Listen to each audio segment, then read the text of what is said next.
What's up, guys? Welcome back to the Fitness for Life podcast. I'm your host, Jackson Lohr, and today I have with me Ren Collier from Essex, Vermont.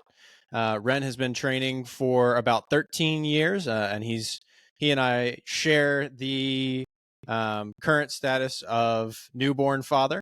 So he has a 3-week-old. Is that right? That's correct.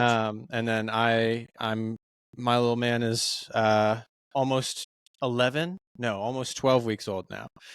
So he's getting up there. But Ren, thank you for hopping on. I'm excited to chop it up with you.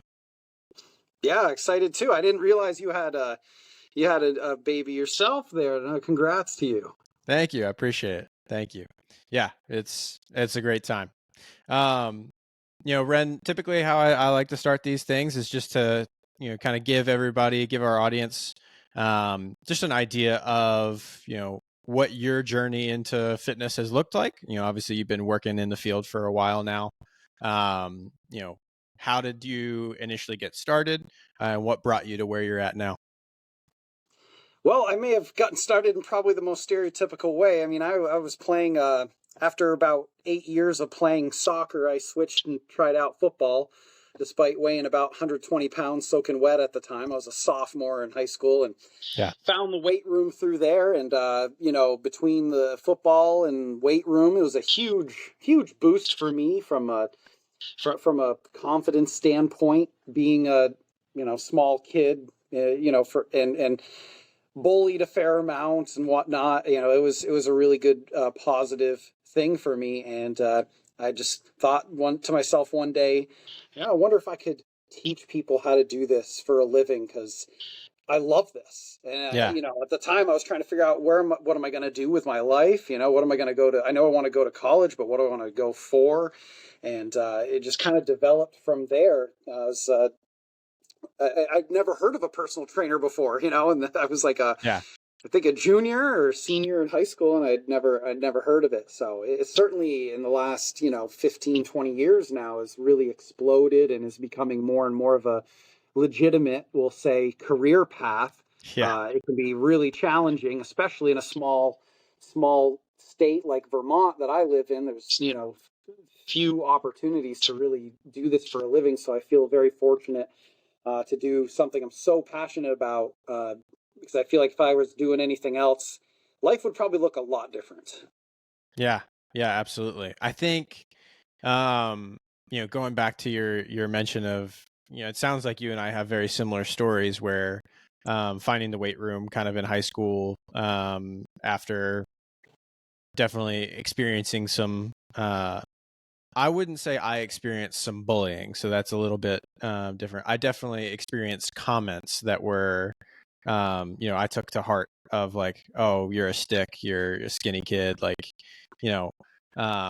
and it's funny how many people I think have that story. Is either, what I see a lot in personal trainers is either, that story of you're a super skinny kid who got made fun of for being weak, and so you reacted to it, and then that's kind of my story.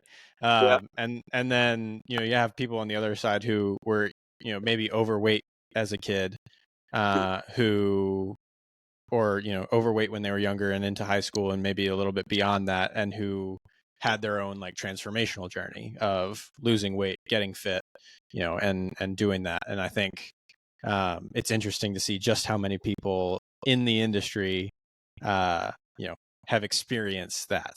The more people I talk to, the more I'm realizing how prevalent that is.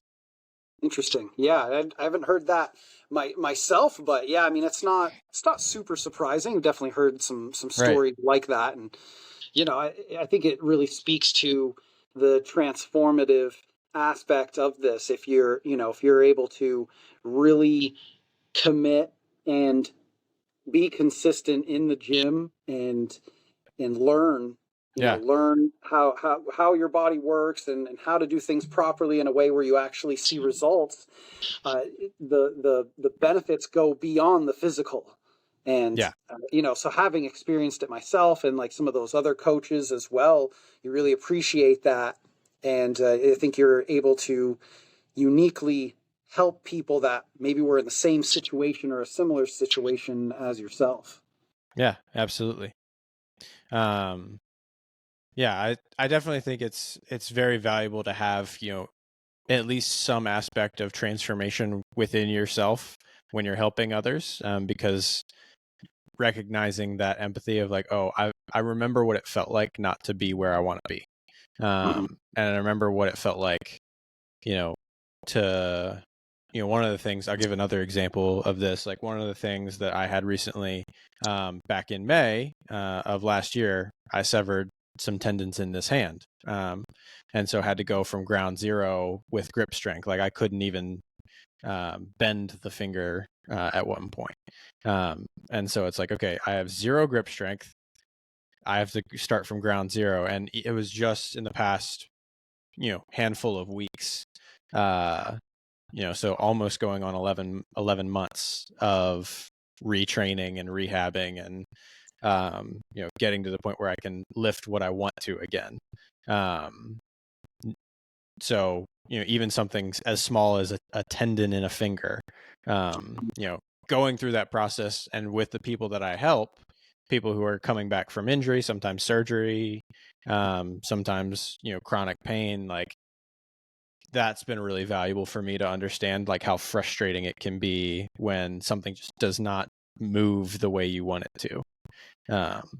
So I think that's something I see a lot of people is just like recognizing that, yeah, there's days where things are not going to move well, and that's okay. Like it's part of the process, is just continuing to do the work, because if you don't do the work, you're never going to get where you want to go. But if you continue to push through and be consistent, like you're eventually going to see the results you want. So this year has been a lesson in the making for myself, as Right. well.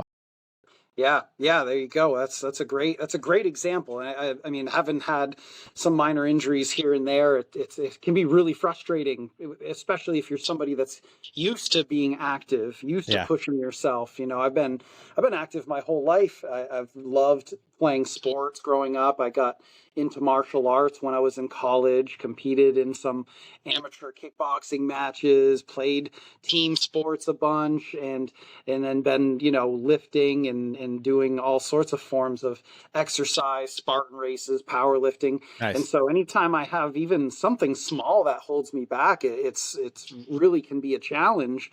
But then flip that to most of the people we see who Right. are maybe the opposite. Maybe they don't do anything. Maybe they've never lifted at all. And, I think those injuries can kind of help you connect to them at a certain level, because either you think you can't do something, or it's just something that's holding you back, and you're not where you want to be, like you were saying. Right. But a lot of the people we're seeing, they're that maybe they're couch potatoes, or maybe maybe they're intimidated by the gym, or they think it's not going to work for them for some reason.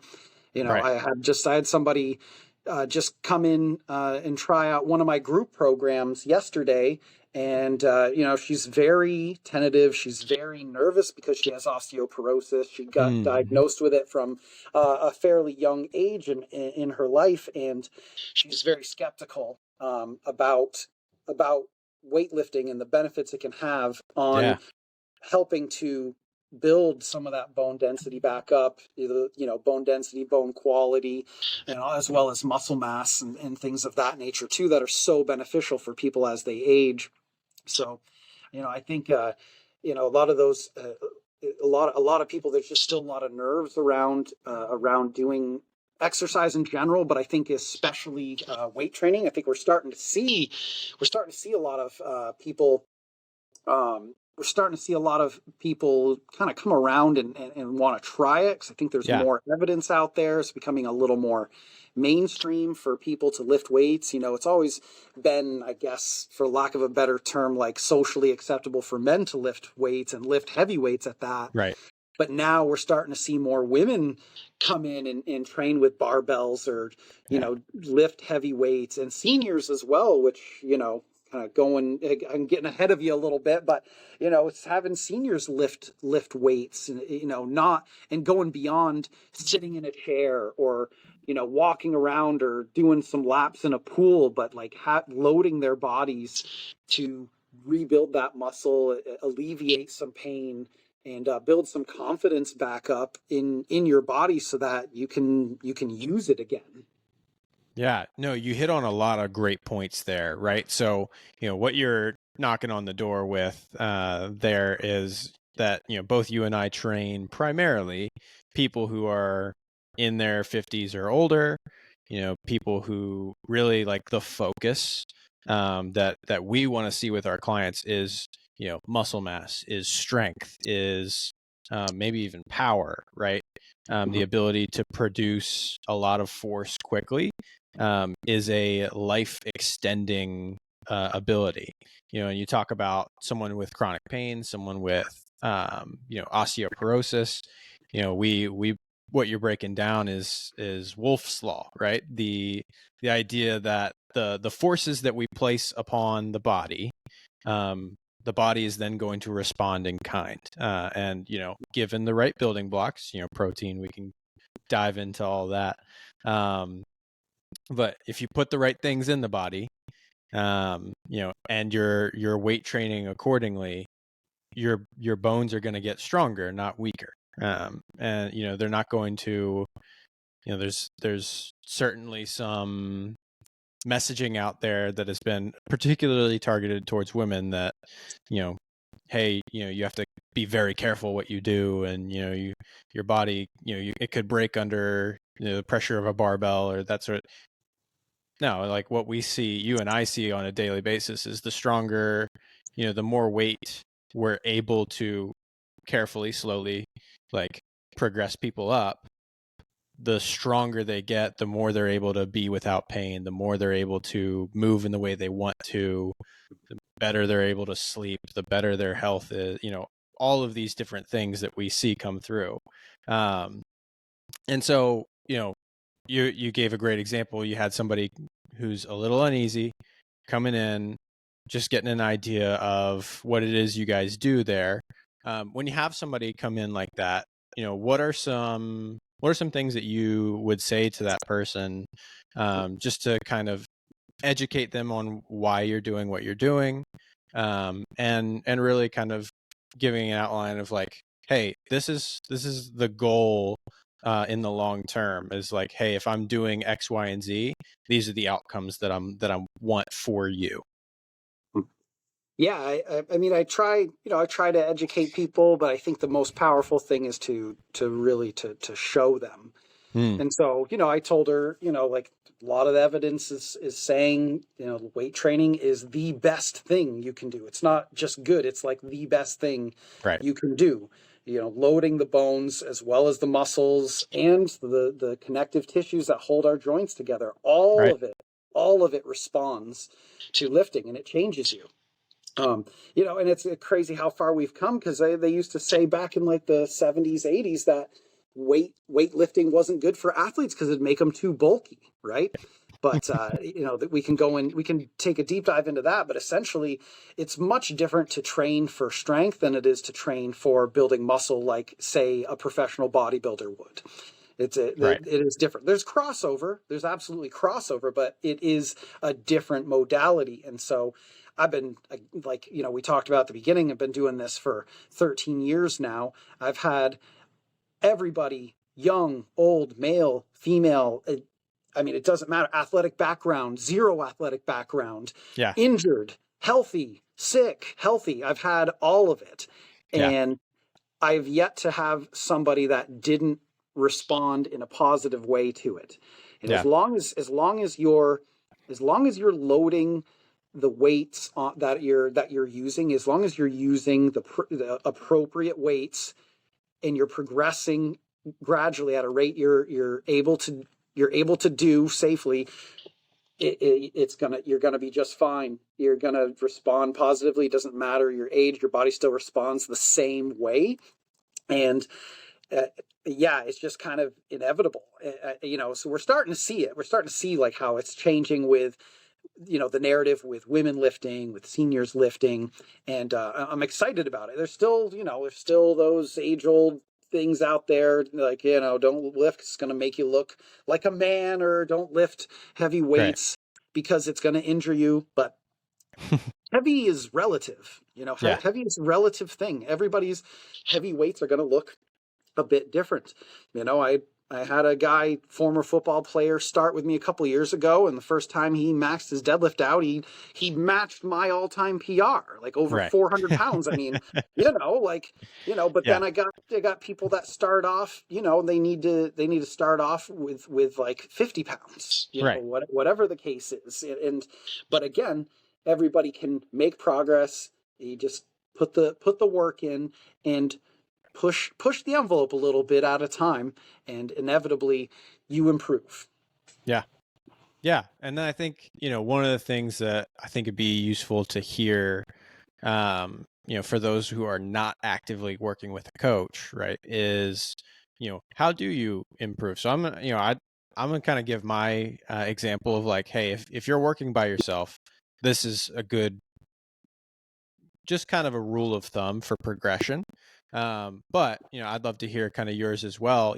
For me, when I'm working with clients, especially remotely, right, they're not there in front of me. I'm not there to make sure everything's being done safely and effectively.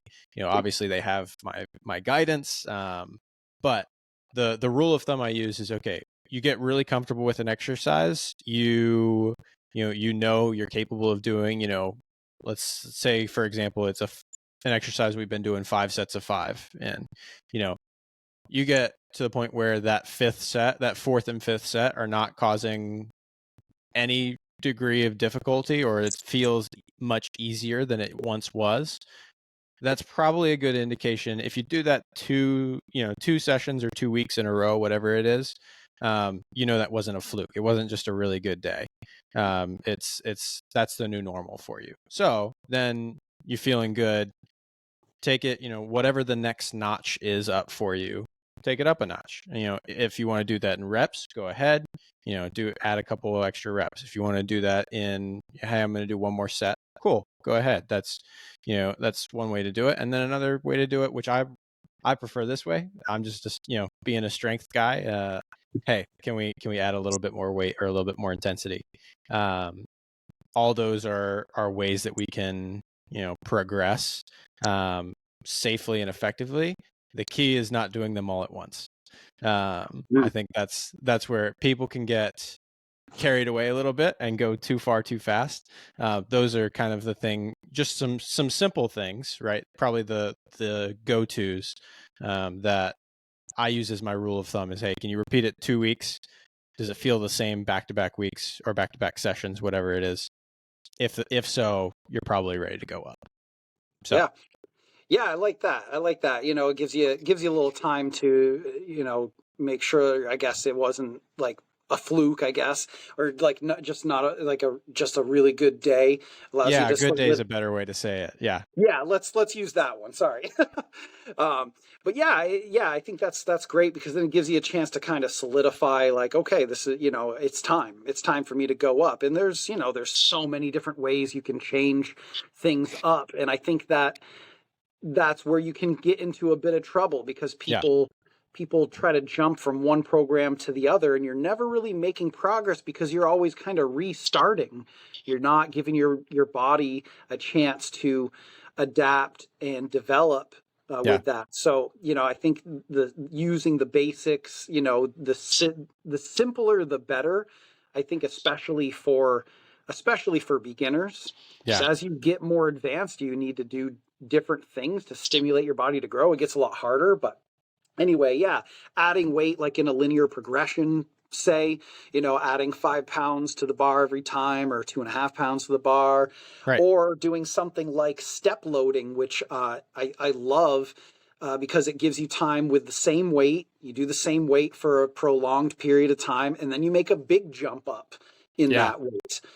For example, you do set of 5 with 50 pounds, and then you do a set of 6 the next time with 50 pounds. And you just keep going for, 4, 5, 6 weeks with that. and then all of a sudden you drop the reps back down to 5, and you increase the weight 10, 15 pounds, and Yeah. you're off to the races there. Those are a couple of really basic things you can do, in particular with barbell movements like squat, bench, deadlift.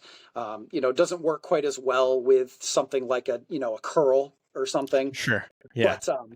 But yeah, those are more simple ways you can go about doing it. And I think if you keep it simple like that, every once in a while throw something new in there, you're gonna see a lot better results. I definitely, I hear, I understand the want for something new and different. And do it, by all means do it, but try to stick to the things that work, the basics, push, Yeah. pull, squat, hinge, carry, things like that. Those things have been around for a long time, and there's a reason. It's because they work, they get results. Yeah.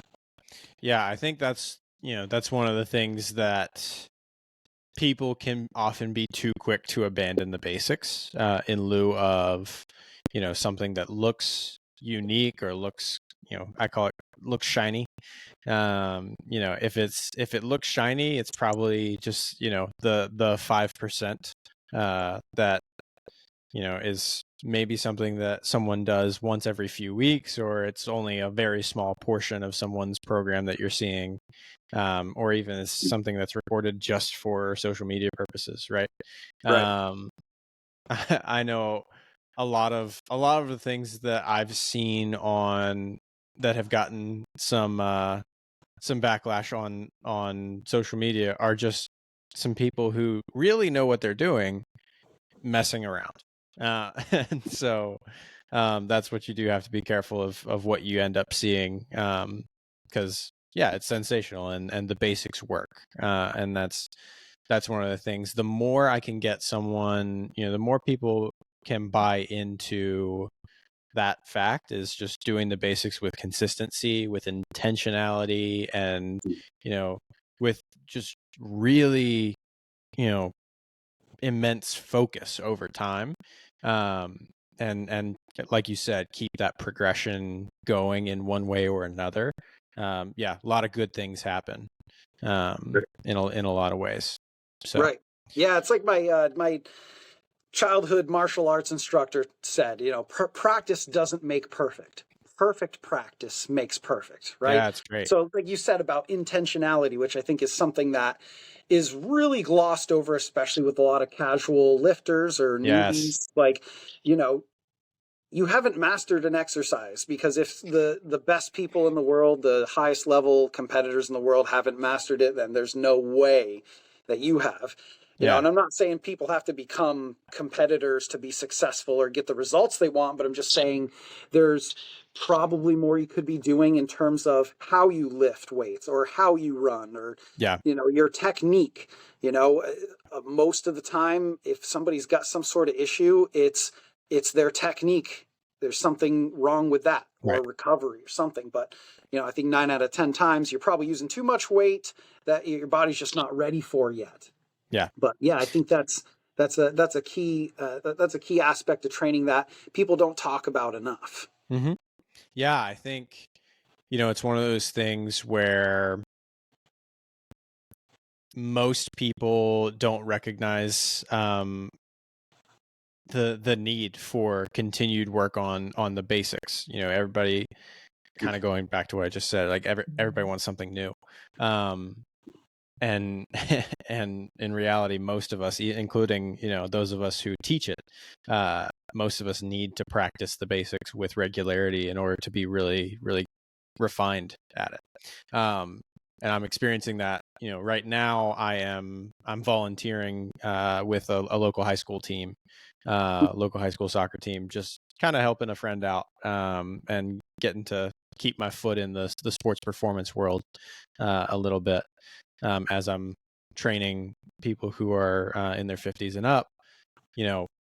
I'm noticing similarities across both, where people who maybe have been training for a while but need some, just simple reminders, are the same as those who are just learning it for the first time.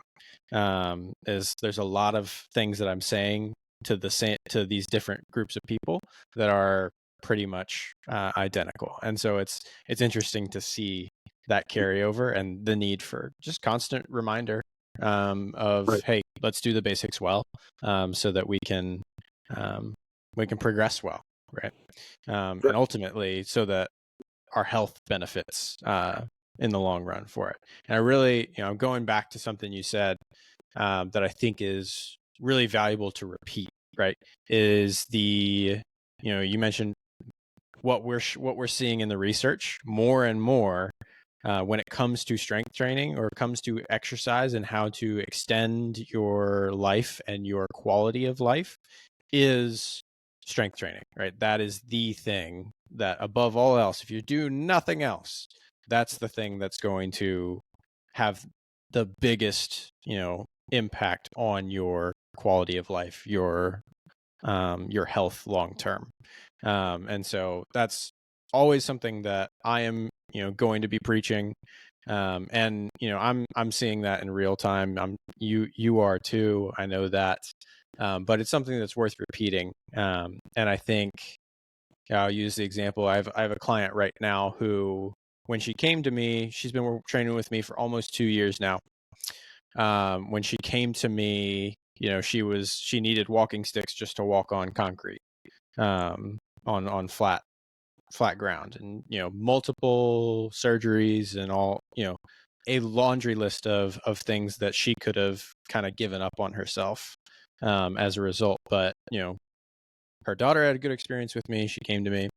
We've been working together for 2 years now, and just 2 weeks ago, she completed. I've gotten her to a barbell, and she completed 4 sets of 5 reps of 65-pound deadlifts. And I talked to her and I said, you just completed, that is, your first 1,000-pound set, or 1,000-pound session. Fantastic. And she looked at me like, what do you mean? And so I multiplied out the volume for her, and I'm like, you just lifted 1,000 pounds in less than an hour. And she looks at me like, huh, high fives all around. And so I think it's interesting to see her, the numbers don't mean much to her, but what that translates to is now she can walk in her garden with her husband, who loves to garden, and they can do that together, rather than her being so worried that she's going to trip and fall and end up on the ground, dislocate her hip. She's now able to enjoy that, and so instead of being worried about upcoming spring, she's really looking forward to it. And so those are the things that we want to see with people. Yeah, absolutely. Yeah. With people like that, the people that we train, 50 plus. I mean, I got a couple of 80-year-olds in here. Yeah. And I mean, they're one of them former military, Vietnam Nice. vet, still can do push-ups, deadlifts, close to 200 pounds. And, he told me at the beginning of ski season, he's like, this is the first year that I've gone skiing where my body didn't feel absolutely horrible the first week I went. Nice. And I'm like, great. that's incredible, and that's that. I mean, that's the stuff that really gets me excited. I mean, when I first started, I wanted to train athletes. I wanted to train football players. I wanted to do all this cool stuff. And, that's cool stuff, but I did try it out at the University of Vermont here, and, worked with some D1 athletes, and it was cool, but it made me realize how much I appreciate working with what we call the general population, and just how much it can benefit their lives. It can give them their lives back. The other 80-year-old I mentioned, she was here for about 6 months. She's like, I can work in my garden again. I can get down, I can weed, I can do all the things that I used to do. I couldn't do that 6 months ago. So, I mean, it doesn't take long. in the grand scheme of things, it doesn't take very long to see these benefits. I mean, Sure. within the first week or two, you can start to feel you have more energy. You can start to feel your aches and pains diminish. And especially as somebody that's aging, those things are invaluable to have a little Yeah. more energy for your day, to do more things, to maybe go on a hike with your family and not feel like you're holding them up.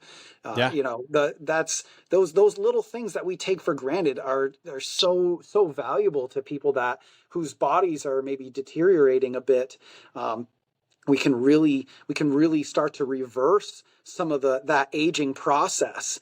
And it's just, for us as coaches, it can be just so fulfilling, so rewarding to hear that. So yeah, PRs are cool, you Yeah. know. Getting somebody a new PR on their deadlift or something along those lines, that's fun, that's exciting. But when they come in and tell me I carried a 30-pound bag of dog food to my car by myself, I haven't done that in years, thank you. Like, Yeah. that little thing, it gives me chills, and I want to hug my clients, and I just get so excited for those little things that we, a lot of us take for granted. Yeah. Yeah. I think that's, Ren, that's a fabulous note to end on. We're coming up on where I want to be with time here. Yeah, don't take those little things for granted. And if you're listening to this and you've been inspired, where can people find you? If they're listening to this, people know where to find me. Yeah, I'm on Instagram. It's at Coach Ren. That's RENFTS. And I'm on YouTube, Fortitude Training Systems, and Facebook, same name. And so I have a website, fortitudetrainingsystems.net. Mostly just a blog. There's not much else on the website. But check out some of those Cool. articles, talk a lot about training as a senior and training for people that have zero experience. If you're somebody that has no athletic background, no weight training experience, nothing, and you feel like you have to start at zero or less than zero, as some people tell me, check out some of my articles on there that will lay out some really basic stuff that can get anybody moving. Yeah, I love it. That's awesome. Ren, thank you so much for coming on today. I had a great time just chatting with you, buddy. And we're going to sign off for now. All right. Thank you very much.